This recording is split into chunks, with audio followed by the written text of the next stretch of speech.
ನಮಸ್ತೆ. ನಾನು ನಿಮ್ಮ Pushpanjali. Welcome back to my channel. ಇನ್ನ ಮನೆಯಲ್ಲಿ ಇರೋರೆಲ್ಲ ಹೊರಗಡೆ ಹೋದ್ಮೇಲೆ ಆಸ್ ಯೂಶುವಲ್ ನಂದು ಕೆಲವೊಂದು ಕ್ಲೀನಿಂಗ್ ಕೆಲಸಗಳೆಲ್ಲ ಇರತ್ತೆ. ಸೊ ನಾನು ಪ್ರತಿದಿನ ಒಂದೊಂದು ಕ್ಲೀನಿಂಗ್ ಅನ್ನೋದನ್ನ ಇಟ್ಕೊಂಡಿರ್ತೀನಿ. ಇವತ್ತು ಆಕ್ಚುಲಿ ನಾನು ನಮ್ಮ ಬೆಡ್‌ರೂಮ್ ಅಲ್ಲಿ ಸ್ವಲ್ಪ ಬೆಡ್ ಸ್ಪ್ರೆಡ್ ಅದೆಲ್ಲ ಚೇಂಜ್ ಮಾಡೋದಿತ್ತು. ಅದನ್ನೆಲ್ಲ ಮಾಡ್ಕೊಬೇಕು. ಸೊ ಫಸ್ಟ್ ಕೆಳಗಡೆದೆಲ್ಲ ಏನ್ ಕ್ಲೀನಿಂಗ್ ಇರತ್ತೆ ಅದನ್ನ ಮುಗಿಸ್ಬಿಟ್ಟು ಆಮೇಲೆ ನಾನು ಮೇಲ್ಗಡೆ ಫ್ಲೋರ್‌ಗೆ ಹೋಗ್ಬಿಡ್ತೀನಿ. ಯಾಕಂದ್ರೆ ಮೇಲ್ಗಡೆ ಹೋಗಿದ್ದೀನಿ ಅಂದ್ರೆ ಎಷ್ಟೊತ್ತಾಗತ್ತೆ ಏನು ಅಂತ ಹೇಳಕ್ಕಾಗಲ್ಲ. ಸೊ ಕೆಳಗಡೆ ನೀಟಾಗಿದ್ರೆ ನನ್ಗೆ ಒಂಥರ ಸಮಾಧಾನ ಆಗತ್ತೆ. ನಾನ್ ಒನ್ಸ್ ಮೇಲ್ಗಡೆ ಕ್ಲೀನಿಂಗ್‌ಗೆ ಅಂತ ಹೋದ್ರೆ ಎಲ್ಲ ಕ್ಲೀನ್ ಮಾಡ್ಬಿಟ್ಟು ಸ್ನಾನ ಎಲ್ಲ ಮಾಡ್ಕೊಂಡು ಫ್ರೆಶ್‌ನ್ ಅಪ್ ಆಗ್ಬಿಟ್ಟು ಆಮೇಲೆ ಒಂದೇ ಸತಿ ಕೆಳಗಡೆ ಬರ್ತೀನಿ. ಇನ್ ಬಿಟ್ವೀನ್ ಯಾರಾದ್ರೂ ಬಂದಿದ್ದಾರೆ ಸೊ ಇನ್ನೇನಾದ್ರೂ ಕೆಲ್ಸ ಇದೆ ಅಂತಂದ್ರೆ ಮಾತ್ರ ಕೆಳಗಡೆ ಬರ್ತಿರ್ತೀನಿ ಅಷ್ಟೇನೆ.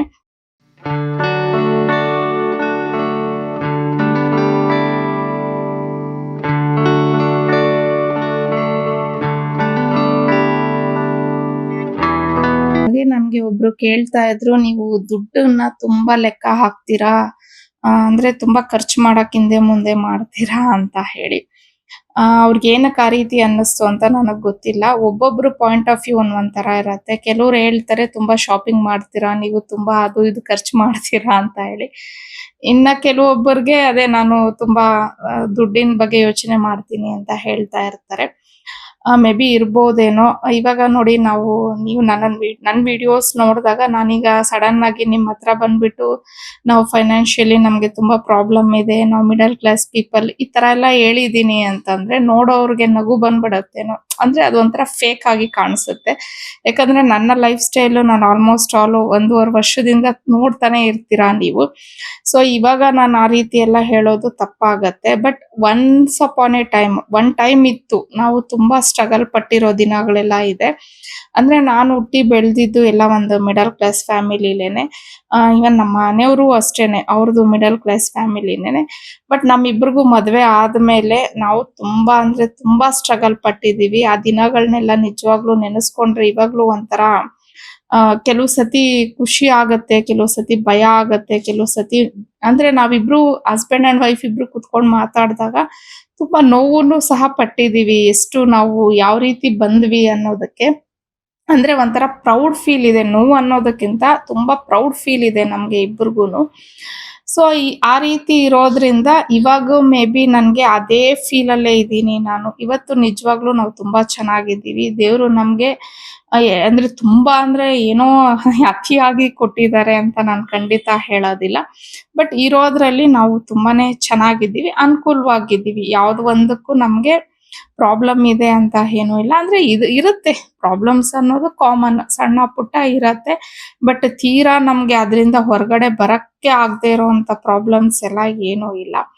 ಆದ್ರೆ ನಾನ್ ಇವತ್ತು ಈ ರೀತಿ ಇದೀನಿ ಅಂತ ಹೇಳ್ಬಿಟ್ಟು ದುಡ್ಡನ್ನ ಹೆಂಗಂದ್ರೆ ಹಂಗೆ ಖರ್ಚು ಮಾಡೋದಕ್ಕಾಗ್ಲಿ ಅದೆಲ್ಲ ಮೇ ಬಿ ನನ್ಗ್ ಆಗೋದಿಲ್ಲ ಅನ್ಸುತ್ತೆ. ಯಾಕಂದ್ರೆ ನನ್ನ ರೂಟ್ಸ್ ನಾನೇನು ಹುಟ್ಟಿ ಬೆಳ್ದಿರೋದಾಗಿರ್ಬೋದು, ನಾವು ಪಟ್ಟಿರೋ ಸ್ಟ್ರಗಲ್ ಅನ್ನೋದೇನಿದೆ ಅದು ನನ್ಗೆ ಮರೆಯಕ್ಕೆ ಖಂಡಿತ ಸಾಧ್ಯ ಇಲ್ವೇ ಇಲ್ಲ. ಮರೀಲೂಬಾರ್ದು. ನಿಜವಾಗ್ಲೂ ಯಾವ ಮನುಷ್ಯ ತಾನು ಬಂದಿರೋ ಹಾದಿನ ಮರ್ತೋಗ್ಬಿಡ್ತಾನೆ, ಅವನು ನಿಜವಾಗ್ಲೂ ಭವಿಷ್ಯದಲ್ಲಿ ಚೆನ್ನಾಗಾಗೋದಕ್ಕೆ ಸಾಧ್ಯನೇ ಇಲ್ಲ ಅಂತ ಹೇಳಿ ನಾನ್ ಅನ್ಕೋತೀನಿ.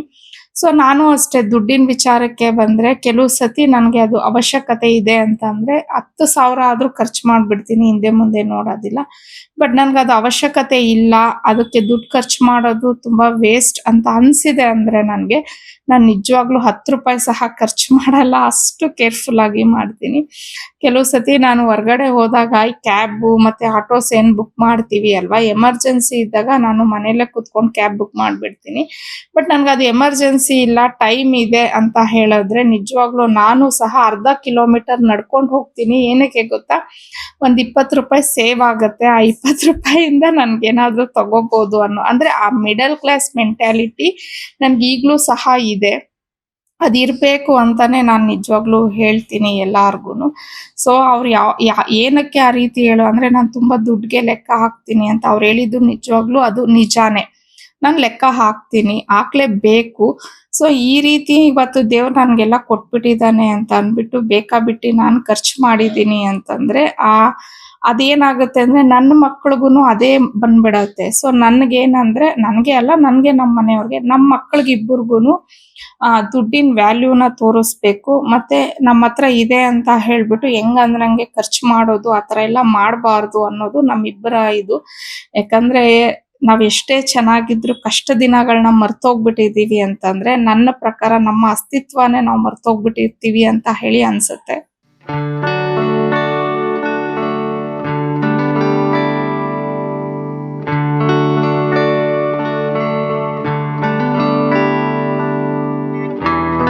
ನಡುವೆ ಎಲ್ಲ ನಾನು ಫಂಕ್ಷನ್ಸು ಅಲ್ಲಿ ಇಲ್ಲಿ ಓಡಾಡಿ ಬಟ್ಟೆ ಏನೋ ಒಗಿತಾ ಇದ್ದೆ. ಆದ್ರೆ ಅದನ್ನ ಮಡ್ಚಿಡಕ್ಕೆ ನನ್ಗೆ ಟೈಮೇ ಸಿಗ್ತಿರ್ಲಿಲ್ಲ. ಯಾಕಂದ್ರೆ ಇವಾಗ ನಾವು ಮನೇಲಿದ್ರೆ ಎಷ್ಟು ಬೇಕಾದ್ರೂ ಕೆಲಸ ಮಾಡ್ಬೋದು. ನಿಜವಾಗ್ಲೂ ಟಯರ್ಡ್ ಅಂತ ಅನ್ಸೋದೇ ಇಲ್ಲ. ಆದ್ರೆ ನನ್ಗಂತೂ ಸ್ವಲ್ಪನೂ ಟಯರ್ಡ್ ಅಂತ ಅನ್ಸೋದೇ ಇಲ್ಲ. ಆದ್ರೆ ನಂದು ಒಂದು ಬ್ಯಾಡ್ ಇದು ಏನಂತಂದ್ರೆ, ಈಗ ನಾನು ಒನ್ಸ್ ಸ್ನಾನ ಮಾಡ್ಕೊಂಡು ಫ್ರೆಶ್ನಪ್ ಆಗಿದ್ದೀನಿ ಅಂದ್ರೆ ಆಮೇಲೆ ನನ್ಗೆ ಸ್ವಲ್ಪ ಕೆಲಸ ಮಾಡಕ್ ಕಷ್ಟ ಆಗ್ಬಿಡತ್ತೆ. ಅದು ಒಂದು ಸ್ವಲ್ಪ ನನ್ಗೆ ಪ್ರಾಬ್ಲಮ್ ಅಷ್ಟೇನೆ. ಬಟ್ ಉಳ್ದಂಗೆ ನಾನು ಬೇಕಾದ್ರೆ ಸಂಜೆವರೆಗೂ ಸ್ನಾನ ಮಾಡಿಲ್ಲ ಅಂದ್ರೆ ಬೆಳಗಿನ ಸಂಜೆವರೆಗೂ ನಾನ್ ಸ್ಟಾಪ್ ಆಗಿ ಕೆಲಸಗಳು ಮಾಡ್ತಿರ್ತೀನಿ. ನನಗ್ ಸಾಕಾಗೋಯ್ತಪ್ಪ, ಸುಸ್ತಾಯ್ತಪ್ಪ ಅಂತ ಹೇಳಿ ಆ ಥರ ಫೀಲ್ ಬರೋದೇ ಇಲ್ಲ. ಅದೇ ಹೊರ್ಗಡೆ ನಾವೇನಾದ್ರೂ ಒಂದು ಫಂಕ್ಷನ್ಗೆ ಹೋಗ್ತೀವಿ ಅಂತ ಇಟ್ಕೊಳ್ಳಿ, ಅಲ್ಲಿ ನಾವೇನು ಕೆಲಸ ಮಾಡಿರಲ್ಲ, ಜಸ್ಟ್ ರೆಡಿ ಆಗ್ಬಿಟ್ಟು ಹೋಗಿ ಕುತ್ಕೊಂಡು ಎಲ್ಲಾರ ಹತ್ರ ಮಾತಾಡ್ಕೊಂಡು ಮನೆಗೆ ಬರ್ತಿರ್ತೀವಿ ಅಷ್ಟೇ ಅಲ್ವಾ. ಆದ್ರೂ ಎಷ್ಟು ಟಯರ್ಡ್ ಅಂತ ಹೇಳಿ ಅನ್ನಿಸ್ಬಿಡತ್ತೆ. ಯಪ್ಪ ಏನೋ ಒಂದು ಅಷ್ಟು ತುಂಬಾ ಕೆಲಸ ಮಾಡ್ಬಿಟ್ಟಿದೀವೇನೋ ಅನ್ನೋ ತರ ಮೈ ಕೈ ಎಲ್ಲ ನೋವು ಬರೋದು, ಒಂಥರ ಫುಲ್ಲು ಮಲಗ್ಬಿಡೋಣ ಅನ್ನೋ ತರ ಆಗ್ತಾ ಇರತ್ತೆ. ಸೊ ನನ್ಗೂ ಅದೇ ತರ ಆಗ್ತಿತ್ತು. ಬೆಳಿಗ್ಗೆ ಎದ್ದೋಳು ಬಟ್ಟೆ ಮಿಷಿನ್ಗೆ ಹಾಕು, ಒಣಗಾಕು, ಸಂಜೆ ತಗೊಂಡ್ ಬಂದು ಎಲ್ಲ ಇಲ್ಲಿ ಡಂಪ್ ಮಾಡು, ಇದೇ ತರ ಮಾಡ್ಬಿಟ್ಟಿದೀನಿ. ಎತ್ತಿಟ್ಟೇ ಇಲ್ಲ. ಸರಿ ಇವತ್ತಾದ್ರೂ ಸ್ವಲ್ಪ ಎಲ್ಲ ಕ್ಲೀನ್ ಮಾಡ್ಕೊಂಡ್ಬಿಡೋಣ ಹಂಗೆ ಬಿಟ್ಟಿದೀನಿ ಅಂದ್ರೆ ಸುಮ್ನೆ ಹೇರ್ತಾ ಹೋಗುತ್ತೆ ಹೊರ್ತು ಬೇರೆ ಅಂತೂ ಇನ್ಯಾರು ಇಲ್ಲ ನಮ್ಮ ಮನೇಲಿ ಮಡ್ಚಿಡಕ್ಕೆ. ನಾನೇ ಮಡ್ಚಿಟ್ಕೋಬೇಕು ಎಲ್ಲ. ಸೊ ಇವತ್ತು ಆ ಕೆಲ್ಸಗಳನ್ನ ಮುಗಿಸ್ಕೊಂಡ್ಬಿಡೋಣ ಅಂತ ಹೇಳಿ ಮಾಡ್ತಾ ಇದ್ದೀನಿ.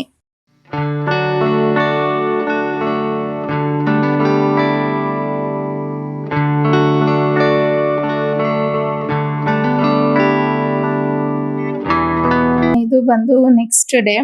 ಅವತ್ತಿನ ದಿನ ನಮ್ಮ ಅಣ್ಣನ ಮಗಂದು ಎಂಗೇಜ್ಮೆಂಟ್ ಇತ್ತು. ಸೊ ನಾನು ನವೆಂಬರ್ ತಿಂಗಳಲ್ಲಿ ಹೇಳಿದ್ದೆ ಅನ್ಸುತ್ತೆ ತುಂಬಾ ಫಂಕ್ಷನ್ಸ್ ಇದೆ ಅಂತ ಹೇಳಿ. ಇದು ಬಂದು ಲಾಸ್ಟ್ ಫಂಕ್ಷನ್, ಎಲ್ಲ ಮುಗ್ದೋಯ್ತು, ಇನ್ಯಾವುದು ಫಂಕ್ಷನ್ ಇಲ್ಲ.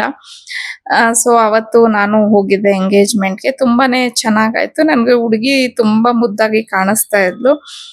ಮೇ ಬಿ ನಾನು ಅಂದ್ರೆ ನನ್ಗೂ ಇಬ್ರು ಹೆಣ್ಮಕ್ಳು ಇರೋದಕ್ಕೂ ಏನೋ ಗೊತ್ತಿಲ್ಲ, ನಾನು ಯಾವಾಗ್ಲೂ ಅಷ್ಟೇ ಎಲ್ಲೇ ಫಂಕ್ಷನ್ಸ್ ಹೋಗ್ಲಿ ಎಲ್ಲೋದ್ರು ನಾನು ಬರೀ ಹೆಣ್ಮಕ್ಳನ್ನೇ ನೋಡ್ತಾ ಇರ್ತೀನಿ. ಆ ಮಕ್ಕಳ ಬಟ್ಟೆನೇ ನೋಡ್ತಿರ್ತೀನಿ, ಎಷ್ಟ್ ಚೆನ್ನಾಗಿದೆ ಅಲ್ವಾ ಅಂತ ಹೇಳಿ. ಅಂದ್ರೆ ಕಲರ್ ಕಾಂಬಿನೇಷನ್ಸ್, ಆ ಡ್ರೆಸ್ ಯಾವ ತರ ಸ್ಟಿಚ್ ಅಂದ್ರೆ ನನ್ಗೂ ಸ್ವಲ್ಪ ಈ ಬಟ್ಟೆ ಸ್ಟಿಚಿಂಗು ಇವೆಲ್ಲ ಸ್ವಲ್ಪ ಇಷ್ಟ ಇರೋದ್ರಿಂದ ಅಬ್ಸರ್ವ್ ಮಾಡ್ತಾ ಇರ್ತೀನಿ ನಾನು. ನನ್ಗೆ ತುಂಬಾ ಇಷ್ಟ ಆಯ್ತು ಅವತ್ತು.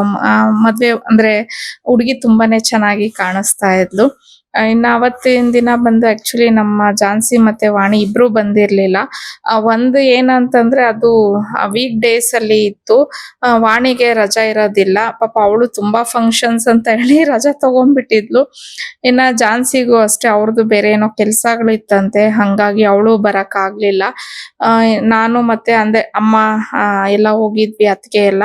ನಮ್ಗೆ ನಿಯರ್, ನನ್ಗೆ ನಮ್ಮ ಮನೆ ಹತ್ರನೇ ಇತ್ತು ಫಂಕ್ಷನ್, ಹಂಗಾಗಿ ನನ್ಗೆ ನಿಜವಾಗ್ಲೂ ಇದಕ್ಕೆಲ್ಲ ಪ್ರಾಬ್ಲಮ್ ಅನ್ನಿಸ್ಲೇ ಇಲ್ಲ. ಹತ್ರ ಇದ್ರೆ ಅಂತೂ ನನಗೆ ಫುಲ್ ಖುಷಿ ಇರುತ್ತೆ ಫಂಕ್ಷನ್ಸ್ಗೆ ಹೋಗಕ್ಕೆ. ಟೂ ವೀಲರ್ ಅಲ್ಲಿ ಆರಾಮಾಗಿ ಹೋಗ್ಬಿಡ್ಬೋದು ಅಂತ ಹೇಳಿ. ಸೊ ಹಂಗಾಗಿ ಹೋದ್ವಿ. ಇನ್ನ ತುಂಬಾ ಸತಿ ಅದನ್ನೇ ರಿಪೀಟ್ ಹೇಳೋದು ಚೆನ್ನಾಗಿರಲ್ಲ. ಮತ್ತೆ ಇಲ್ಲಿ ಆಲ್ರೆಡಿ ನೀವು ತುಂಬಾ ಜನ ಇಲ್ಲಿ ನೋಡಿದೀರಾ. ಅಂದ್ರೆ ಲಾಸ್ಟ್ ಫಂಕ್ಷನ್ ಎಲ್ಲ ಅದೇ ಮುಖಗಳೇ ಇರುತ್ತೆ. ಇದು ಬಂದು ನಮ್ಮ ಅಪ್ಪನ ಸೈಡ್ ಫ್ಯಾಮಿಲಿ. ಸೊ ಇಷ್ಟು ದಿನ ಆಗಿದ್ದ ಎಲ್ಲಾ ಫಂಕ್ಷನ್ಸ್ ಆಲ್ಮೋಸ್ಟ್ ನಮ್ ತಂದೆ ಸೈಡ್ ಫ್ಯಾಮಿಲಿ ಇದೆ ಆಗಿದ್ದು. ಇನ್ನು ಅಮ್ಮನ ಸೈಡ್ ಫ್ಯಾಮಿಲಿ ಫಂಕ್ಷನ್ ಸ್ಟಾರ್ಟ್ ಆಗಿಲ್ಲ. ಮೇ ಬಿ ಗೊತ್ತಿಲ್ಲ ಅವ್ರದ್ದೆಲ್ಲ ನೆಕ್ಸ್ಟ್ ಯಾವಾಗ ಸ್ಟಾರ್ಟ್ ಆಗುತ್ತೆ ಅಂತ ಹೇಳಿ.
ಮಾತಾಡ್ರಿ.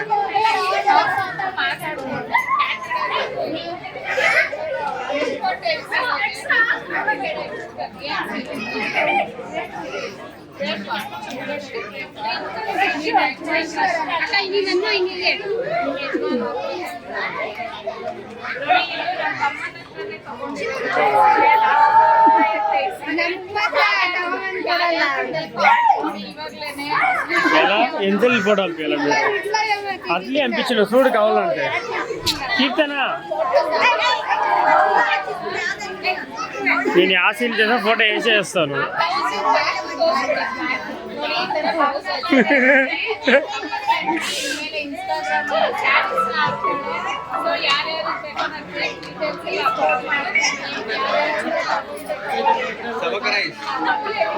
ಹಲೋ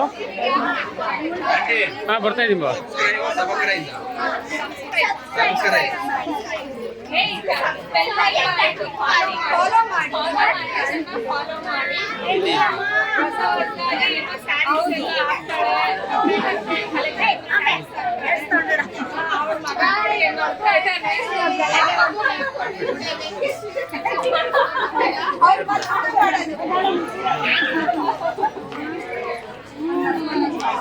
ಮುಂಚೆ ನೀವು ಏನ್ ಕ್ಲಿಪ್ಪಿಂಗ್ಸ್ ನೋಡಿದ್ರಲ್ವಾ, ಅದರಲ್ಲಿ ಆರೆಂಜ್ ಮತ್ತೆ ಬ್ಲಾಕ್ ಕಲರ್ ಸೀರೆ ಉಟ್ಕೊಂಡಿದ್ದು ನನ್ನ ತಮ್ಮನ ಹೆಂಡತಿ.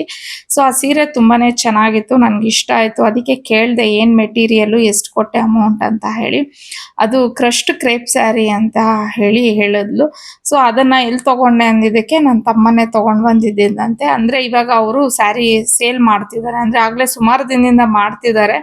ಸೊ ನನ್ಗೂ ಅದ್ರ ಬಗ್ಗೆ ಅಷ್ಟೊಂದು ಐಡಿಯಾ ಇರ್ಲಿಲ್ಲ. ಹಂಗಾಗಿ ಅಂದ್ರೆ ಮುಂಚೆ ಹೇಳಿದ್ರು ನನ್ಗೆ, ಬಟ್ ನಾನು ಈ ತರ ಎಲ್ಲ ಕಲೆಕ್ಷನ್ಸ್ ಇರತ್ತೆ ಅವ್ರ ಹತ್ರ ಅಂತ ಹೇಳಿ ಗೊತ್ತಿರ್ಲಿಲ್ಲ. ಹಂಗೆ ತಮಾಷೆ ಮಾಡ್ಕೊಂಡು ಅದೇ ಅವಳು ಇನ್ಸ್ಟಾಗ್ರಾಮ್ ಪೇಜ್ ಎಲ್ಲ ಏನೋ ಓಪನ್ ಮಾಡಿದ್ಲಂತೆ, ಅದನ್ನೆಲ್ಲ ನಾನು ಹಂಗೇನೆ ಫಾಲೋ ಮಾಡಿ ಅಂತೆಲ್ಲ ರೇಗಿಸ್ತಿದ್ದೆ. ಇನ್ನ ನಮ್ಮ ಅಕ್ಕನ ಮಗ ಎಲ್ಲ ಏನೋ ಇವಾಗ ಅದೇ ಸಬ್ಸ್ಕ್ರೈಬ್ ಮಾಡೋದನ್ನ ಹೆಂಗ್ ಹೇಳೋದು ಅಂತ ಅಂದ್ಬಿಟ್ಟು ಅವನು ನನ್ನ ಟೀಸ್ ಮಾಡ್ತಿದ್ದ. ಅದಕ್ಕೆ ನಾವು ಇನ್ಸ್ಟಾಗ್ರಾಮ್ ಅಲ್ಲಿ ಸಬ್ಸ್ಕ್ರೈಬ್ ಮಾಡೋದು ಬರೋದಿಲ್ಲ, ಫಾಲೋ ಮಾಡೋದು ಬರುತ್ತೆ ಅಂತ ಹೇಳಿ ಹಿಂಗೆ ಫ್ಯಾಮಿಲಿ ಎಲ್ಲ ಸೇರಿದ್ಮೇಲೆ ಅದು ಒಂಥರ ಕಾಮಿಡಿ ಆಗಿ ತಮಾಷೆ ಮಾಡ್ಕೊಂಡಿರೋದು ಕಾಮನ್ ಅಲ್ವಾ.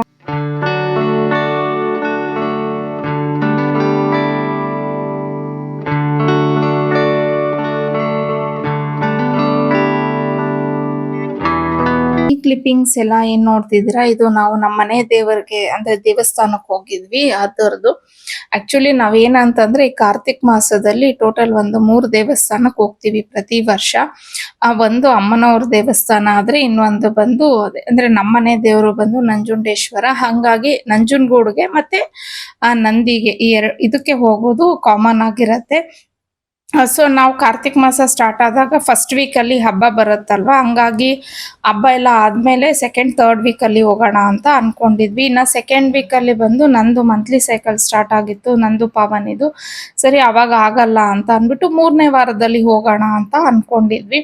ಆಮೇಲೆ ಆಲ್ ಆಫ್ ಸಡನ್ ನಮ್ಮ ಮನೆಯವ್ರಿಗೆ ಆಫೀಸಿಂದ ಹೊರಗಡೆ ಹೋಗೋದು ಆಯ್ತು. ಅಂದ್ರೆ ನಮ್ಗೆ ಅದು ಗೊತ್ತೇ ಇರ್ಲಿಲ್ಲ, ಇವ್ರಿಗೆ ಇನ್ನೇನು 2 ದಿನ ಹೋಗ್ತಾರೆ ಅನ್ನೋ 2 ದಿನ ಮುಂಚೆ ನಮ್ಗೆ ಗೊತ್ತಾಗಿದ್ದು. ಹಂಗಾಗಿ ಇವರು ಕಡೆ ಕಾರ್ತಿಕ್ ಸೋಮವಾರ ಇದೆ ಅಲ್ವಾ, ಅದು ಮುಗಿಸ್ಕೊಂಡು ನೆಕ್ಸ್ಟ್ ಡೇ ಇವರು ಮನೆಗೆ ಬಂದಿದ್ದು. ಅಂದ್ರೆ ಒಂದು 4-5 ಡೇಸ್ಗೆಲ್ಲ ರಿಟರ್ನ್ ಆಗ್ಬಿಡ್ತೀನಿ ಅಂತ ಅನ್ಬಿಟ್ಟು ಇವ್ರು ಹೋದ್ರು. ಬಟ್ ಅಲ್ಲಿ ಹೋದ್ಮೇಲೆ ಕೆಲಸ ಹೇಳಕ್ ಆಗಲ್ಲ ಅಲ್ವಾ, ಸ್ವಲ್ಪ ಡಿಲೇ ಆಗೋಯ್ತು. ಆಮೇಲೆ ಇನ್ನ ನಾನು ಕಾರ್ತಿಕ್ ಸೋಮವಾರ ಮುಗ್ದೆ ಹೋಯ್ತಲ್ವಾ, ಏನ್ ಮಾಡೋದು ಅಂತ ಅನ್ಕೊಂಡ್ವಿ. ಬಟ್ ಅಮಾವಾಸ್ಯೆ ಆಗೋವರೆಗೂ ಅದು ಕಾರ್ತಿಕ್ ಮಾಸ ಅಂತ ಲೆಕ್ಕ ಇರುತ್ತಲ್ವಾ, ಹಂಗಾಗಿ ನಾವು ಸರಿ ಬಿಡು ಅಂತ ಹೇಳಿ ಶುಕ್ರವಾರ ಹೋಗೋಣ ಅಂತ. ಅಂದ್ರೆ ಅವತ್ತೂ ಅಷ್ಟೇ ನಮ್ಗೆ ಆಲ್ ಆಫ್ ಸಡನ್ ಪ್ಲಾನ್ ಮಾಡ್ಕೊಂಡ್ವಿ, ಬಿಫೋರೇ ಎಲ್ಲ ಏನೂ ಮಾಡ್ಕೊಂಡಿಲ್ಲ ನಾವು. ಸಾಮಾನ್ಯವಾಗಿ ಈಗ ನಂದಿ ದೇವಸ್ಥಾನಕ್ಕೆ ಏನಾದ್ರು ಹೋಗೋ ಹಂಗಿದ್ರೆ ಅಲ್ಲಿ ಒಂದು ಅಮ್ಮನವ್ರ ದೇವಸ್ಥಾನ ಇದೆ. ಅಲ್ಲಿ ಹೋಗ್ಬಿಟ್ಟು ಬರ್ತಾ ನಾವು ನಂದಿ ದೇವಸ್ಥಾನನ ನೋಡ್ಕೊಂಡು ಬರ್ತೀವಿ. ಅಮ್ಮನವ್ರ ದೇವಸ್ಥಾನಕ್ಕೆ ಹೋಗ್ಬೇಕು ಅಂದ್ರೆ ನಾವು ಮಡ್ಲಕ್ಕಿ, ಸೀರೆ ಇವೆಲ್ಲ ಕೆಲವೊಂದು ಐಟಮ್ಸ್ ಎಲ್ಲ ಇರುತ್ತೆ. ಅದನ್ನೆಲ್ಲ ತಗೊಂಡ್ ಹೋಗೋದೆಲ್ಲ ಇರತ್ತೆ. ಅದಕ್ಕೆ ನನ್ಗೆ ಏನಿದ್ರು ಬಿಫೋರೆ ಎಲ್ಲ ಹೇಳಿರ್ಬೇಕು. ಬಟ್ ಶುಕ್ರವಾರ ಇನ್ನೇನು ಸುಮಾರು ಒಂದು 10 ಗಂಟೆಲೇನೋ ಅನ್ಕೊಂಡ್ವಿ. ಇಲ್ಲ ಇವತ್ತು ಒಂದೇ ದಿನ ನಮ್ಗೆ ಇರೋದು. ಮತ್ತೆ ಅಮಾವಾಸ್ಯೆ ಹತ್ರ ಅಂದ್ರೆ ಅಮಾವಾಸ್ಯೆ ದಿನ ಎಲ್ಲ ಹೋಗೋದು ಬೇಡ ಅಂತ ಅನ್ಕೊಂಡು ಸಡನ್ ಪ್ಲಾನ್ ಮಾಡ್ಕೊಂಡಿದ್ರಿಂದ ನಮ್ಗೆ ಆ ದೇವಸ್ಥಾನಕ್ಕೆಲ್ಲ ಹೋಗಕ್ ಆಗ್ಲಿಲ್ಲ. ಮತ್ತೆ ಇಲ್ಲೂ ಅಷ್ಟೇ ನಾನು ಕೆಲವೊಂದೆಲ್ಲ ಐಟಮ್ಸ್ ತಗೊಂಬರ್ಬೇಕಿತ್ತು. ಆಮೇಲೆ ನಮ್ಮ ಮನೆಯವರು ಪರವಾಗಿಲ್ಲ ಬಿಡು, ಇವಾಗ ಜಸ್ಟ್ ಹೋಗಿ ದೇವ್ರ ದರ್ಶನ ಮಾಡ್ಕೊಂಡ್ ಬರೋಣ, ಅಲ್ಲಿ ಉಂಡಿಗೆನೆ ನಾವು ಅಮೌಂಟ್ ಹಾಕ್ಬಿಡೋಣ. ಆಮೇಲೆ ಈಗ ನೆಕ್ಸ್ಟ್ ವೀಕ್ ಡಿಸೆಂಬರ್ ಅಲ್ಲಿ ಹನಿ ಬರ್ತಿದ್ದಾಳೆ. ಅವಳಿಗೆ ಹಾಲಿಡೇಸ್ ಏನೋ ಬರುತ್ತೆ ಅಂತ. ಹಂಗಾಗಿ ಅವಾಗ ಹನಿ ಬರ್ತಾಳಲ್ವಾ, ಅವಾಗ ಫುಲ್ ಎಲ್ಲ ಫ್ಯಾಮಿಲಿ ಬಂದು 2 ದೇವಸ್ಥಾನನು ನೋಡ್ಕೊಂಡು ಅವಾಗ ನಾವೇನೇನು ಅದೇ ಮಡ್ಲಕ್ಕಿ ಅದು ನಾನೇನೇನು ಹೇಳದ್ನಲ್ವಾ, ಸೊ ಅದನ್ನೆಲ್ಲ ಅವಾಗ ಮಾಡ್ಕೊಳ್ಳೋಣ ಬಿಡಮ್ಮ ಅಂತ ಅಂದ್ಬಿಟ್ಟು ಹೇಳಿದ್ರು. ಸರಿ ಅಟ್ಲೀಸ್ಟ್ ಕಾರ್ತಿಕ್ ಮಾಸದಲ್ಲಿ ದೇವ್ರ ದರ್ಶನ ಆದ್ರೂ ಮಾಡ್ಬೋದಲ್ವಾ ಅಂತ ಅನ್ಕೊಂಡು ಆಮೇಲೆ ನಾವು ನಂದಿ ದೇವಸ್ಥಾನಕ್ಕೆ ಹೋಗಿ ಬಂದಿದ್ದು.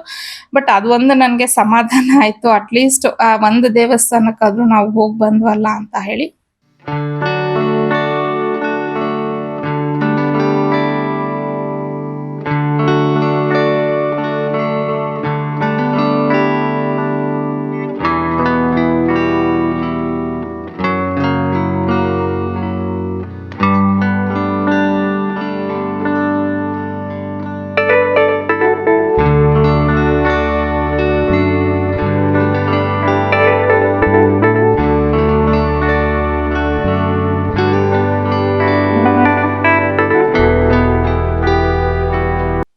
ಇನ್ನು ಅಲ್ಲಿ ಅಮ್ಮನವ್ರ ದೇವಸ್ಥಾನ ಎಲ್ಲಿದೆ ಅಂತ ಹೇಳಿ ಕೆಲವ್ರಿಗೆ ನಿಮ್ಗೆ ಡೌಟ್ ಬರುತ್ತೋ ಏನೋ.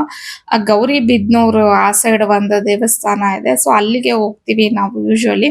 ಸೊ ಅಲ್ಲಿಗೆ ಹೋದ್ರೆ ನಾವು ಮಡ್ಲಕ್ಕಿ ಮತ್ತೆ ಕೆಲವೊಂದು ಪೂಜೆ ಐಟಮ್ಸ್ ಏನೇನೋ ತಗೊಂಡ್ ಹೋಗ್ಬೇಕಾಗಿರತ್ತೆ, ಅದನ್ನೆಲ್ಲ ತಗೊಂಡೋಗಿ ಕೊಟ್ಬಿಟ್ಟು ಆನ್ ದ ವೇ ಬರ್ತಾ ನಾವು ಯೂಶುವಲಿ ನಂದಿ ದೇವಸ್ಥಾನದಲ್ಲಿ ಪೂಜೆ ಮಾಡಿಸ್ಕೊಂಡು ಈ ತರ ಮಾಡ್ತಿದ್ವಿ.